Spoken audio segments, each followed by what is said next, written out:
One is to support the patient with the disease and you know, try to understand and meet their needs and become educated on the disease process. I think in the current society it's easy to get educated with the access to internet and everything else, that you can get a lot of information. Now, a lot of the information is good, some of it's not as good. Filtering that through your physician would be a good idea to do, but I think becoming as educated as you can in the disease and how it's going to affect the patient is one of the best things you can do.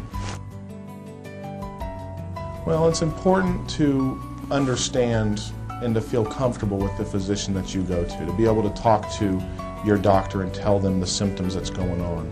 And it's also very important, if you have a history of asbestos exposure, to tell your physician about that, because there's a variety of diseases related to that, mesothelioma being one of them, and it's important for the physician who's taking care of you to know that history.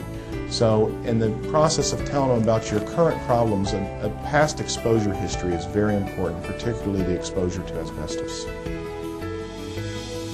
I think in a disease such as mesothelioma, which is a fairly rare cancer that people get diagnosed with, it's important to make sure you see somebody who takes care of that disease process. And so if you're seeing a general practitioner, which can take care of many different problems, there's no problem in getting a second opinion. In fact, it's commonplace in medicine to get second opinions. And any doctor, no doctors are going to feel threatened by you getting a second opinion. It's important to understand and to communicate that with your physician, though, and say, you know, because I have this disease, and not that I disagree with anything, or I just want to talk to somebody else about it.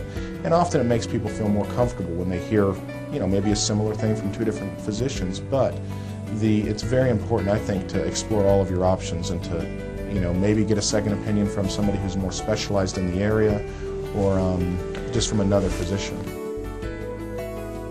Mesothelioma, many physicians, a regular oncologist that you see, and it might be in your community, can treat you with kind of the basic chemotherapy. But I think a lot of the more aggressive therapies, as well as the clinical trials that we've talked about, it's important to go to a specialist who deals with patients with mesothelioma often.